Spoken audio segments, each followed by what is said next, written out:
Welcome back to the Terminal One podcast, and I am joined here by the one and only Yariis Hillz, and he came from the city of kings and queens. Yariis. Hi. Thanks for having me. Thank you for coming all the way, man. How are you? I'm alright. How Really? are you? I'm good, man. I'm good. How are you finding Harare?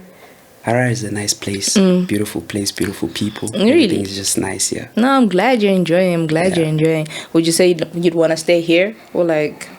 I don't know about stay, but I like the place. It's different. Really? Yeah. Different It's how? big too. Really? Oh yeah, of course. Yeah. Yeah. There's that aspect. All right. Cool. So like, thank you so much for coming through. So tell us, where did the name Yariis Hillz come from? The name Yariis Hillz is kind of like a combination of two names from different places. Like I stay in, like, there's my mother's side in Pelandaba, in Buluwayo. Then there's another place in Buluwayo still, Emakhandeni. So in Pelandaba they used to call me Yariis. I don't know how it came about, but I just found it like, hey, Yariis.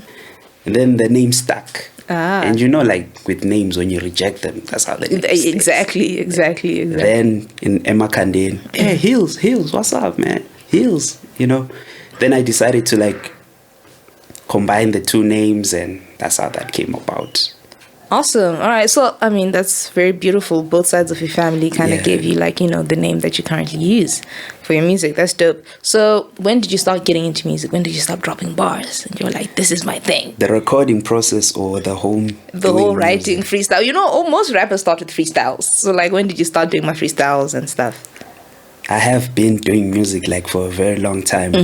I'm not going to say, I've been doing this thing for years, man. Yeah. No. I started recording about 2015. Really? Yeah, in 2015, that's when I recorded my first song. How old were you back then? I was in Form 1. Form 1? You were Form 1? Yeah. In 2015? Yeah. When you recorded your first song? Yeah. Yikes, dude. That was grade 7. I'm I'm bad with timing. Like. Even worse, bruh. So the first song, it was called Confidence. That's when I discovered that I make music basically about my feelings or the feelings of someone else. Like I can tell a story from a perspective. Yeah. You're more of a conscious rapper. Yeah. So since then, I've been doing music since then. I haven't been constant in the recording process and stuff, but I've been doing music for a long time. Wow, man. Yeah. Grade 7. I'm trying to think what I was doing in grade 7. I was rushing home to watch Wings Club and Dragon Ball Z and all those things on SABC. Yeah. But you were out here making music. Yeah, I think maybe it's the passion and growing up in an hip-hop based environment when your brothers are... My late brother, actually, he used to rap. Really? Yeah, so seeing the things he was doing, I was interested in...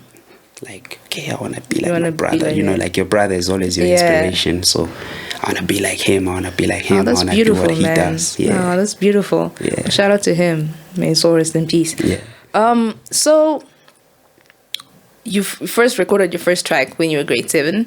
And then what was the trajectory like from there? You said you weren't consistent with the recording. So would you record like once in a while or like once a year?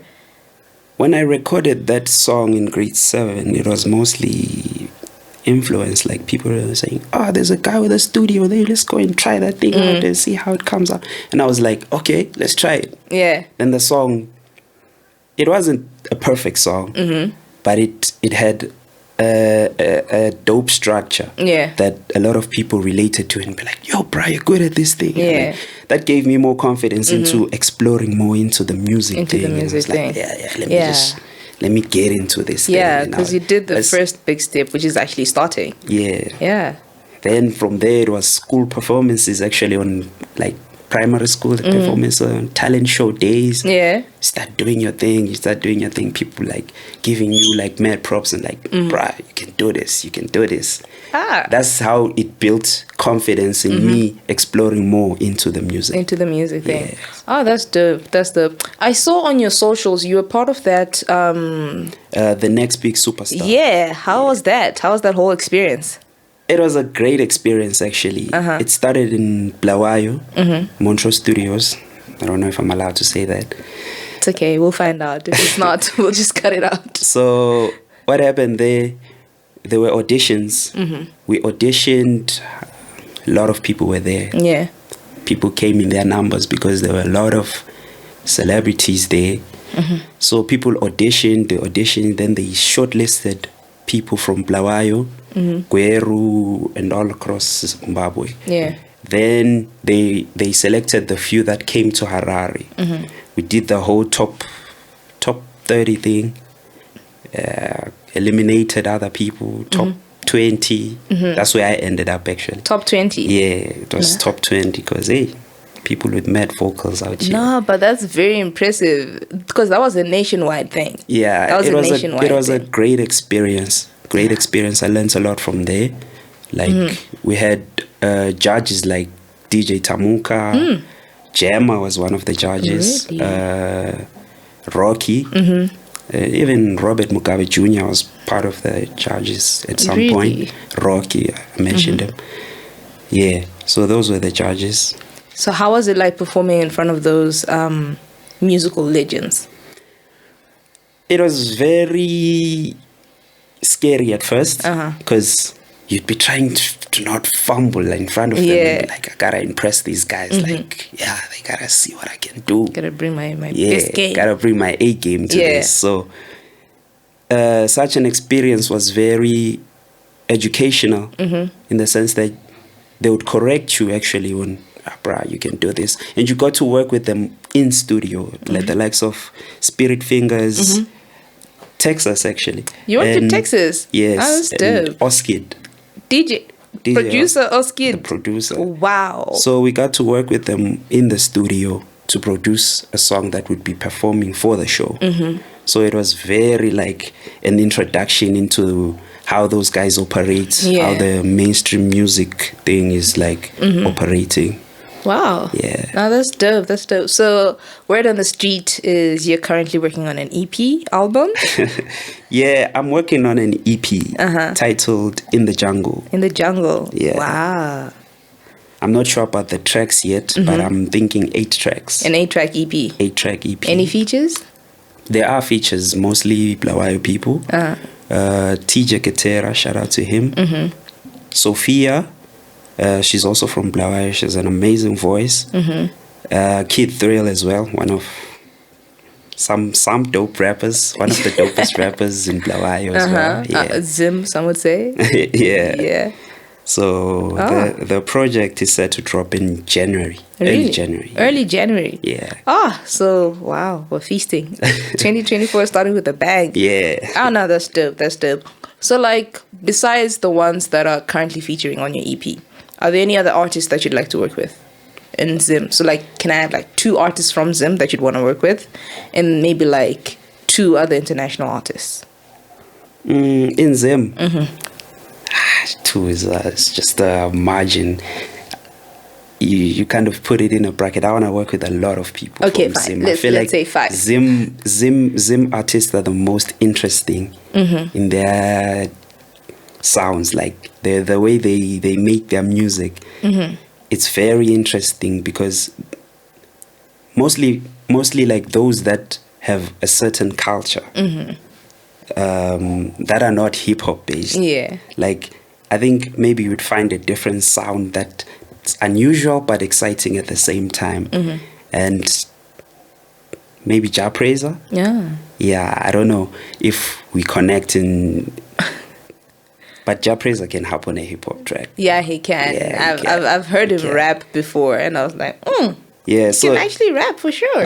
So to work with someone like that would be very extraordinary. It would be. It would be one for the masses, because imagine the demographic that you'll be bringing together. Yeah. The Ja Praiser fans, both old and young, and then you have like your own fans. Exactly. You've got the babes, you've got the Huns. The Huns love Yariis. My God. I remember when I mentioned to one of the people that I talk to a lot, I'm like, no, I'm going to have Yariis. Those, they were like, oh my gosh, I love Yariis. For real? You've got fans. You've got fans. You've got That's fans. great. For real. You've got That's fans. great. So yeah. Okay, so JP, who else?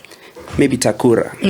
Takura is just amazing. Mr. Okay. Mr. Okay is amazing. Yeah. Internationally, a lot of people internationally. Maybe I'd also like to work with producers, maybe from SA. Zuchi Coke Dope. Oh yeah, he's dope. He's dope. The dealer. Yeah, and just other collaborations that are outside of hip hop.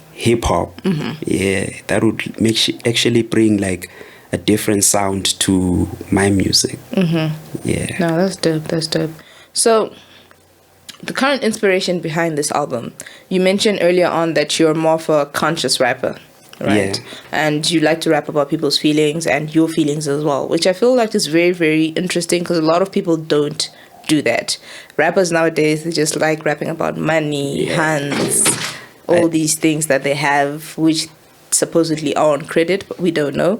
But is there a specific reason why you like rapping about, your feelings and other people's feelings and just storytelling? It's there's no specific reason. There are a bunch of reasons because, like, I usually talk about the things that I go through, that other people go through.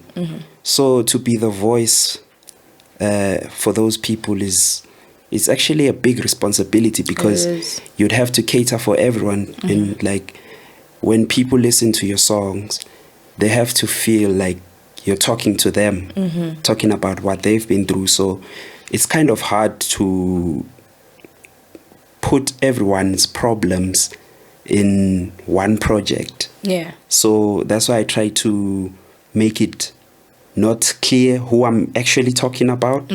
Although some of the songs, there'll be people that I actually know and say, "Bra, can I say this story about you? You told me this, you told me that. Can I just say it?" I won't say your name though. It's just like I know that maybe it can help someone else who has been through what you have been through. So that's what I try to do. So you're like a little social justice warrior, aren't you? Yeah. No, that's really good. And I really commend you for that because people do need to hear that they're not alone in whatever struggles that they're going through. And to be a voice for the voiceless, it's a really big responsibility, man. Heavy is the head that wears the crown, and you're clearly wearing it well. So, like, shout out to you, man. Shout out to you. But that doesn't mean I don't make music for fun, though. Of course. I know. I've listened to your music. You've got bops for days. I'm a huge fan. Thanks. Oh, so that's proper, man. So, besides the music, what else are you doing, man? Like, what else has been going on in the life of Yariis Hillz? Besides the music, I'm just a simple guy. Like, I work at Baker's Inn part-time. The music is the highlight. The music is the highlight. Now, that's dope. Which is pretty funny because, like, you'll be baking bread, you're working in Baker's Inn and then you're cooking in the studio as well. So, like, you probably should become a chef in your life. You know what I mean? It links. It links. Oh, wow, man. Like, awesome. So, like, how long are you in Harare for? I'm in Harare for 2 days. Any performances coming up? Yeah, I'm performing at the Scripts and Bars Mixers event tonight. Yes. And I heard it's happening at Ella the Garden? Yes, that's where it's going on. All right, okay, awesome. And before we go, because we are running out of time, but like we said, we're going to have another Yariis interview for sure. Because, I mean, after you drop the EP, you're going to be the hottest thing there. So, any socials? Instagram, YouTube, Spotify, all those things. It's Yariis Hillz throughout every social. Yeah, the one and only. One and only Yariis Hillz. There's no one else out here. It's the one and only. Yeah, so TikTok, you just mix it. One word. Yariis Hillz, double I for the Yariis. Yeah. One word. Yariis Hillz. Yeah. All right. Well, thank you so much for coming through, man. Thanks a lot for having me. I hope you enjoy Harare and all the beautiful things it has to offer.